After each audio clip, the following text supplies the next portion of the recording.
తెలంగాణలో ఉన్నానా ఆంధ్రప్రదేశ్ లో ఉన్నానా అని డౌట్ వచ్చింది నాకు ఈరోజు.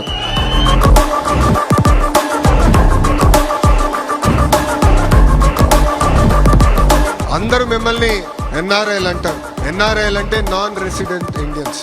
కానీ మీ లోకేష్ మిమ్మల్ని ఎంఆర్ఐ అంటారు, అంటే మోస్ట్ రిలయబుల్ ఇండియన్స్.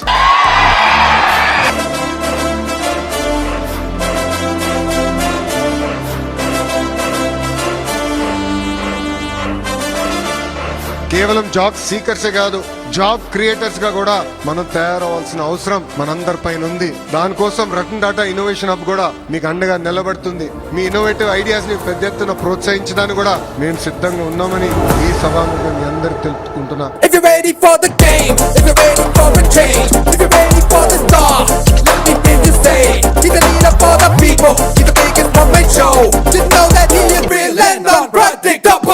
దేశంలోనే ఏ పార్టీ కూడా ప్రకటించని విధంగా కార్యకర్తలే మా అధినేత అని తెలుగుదేశం పార్టీ ప్రకటించింది.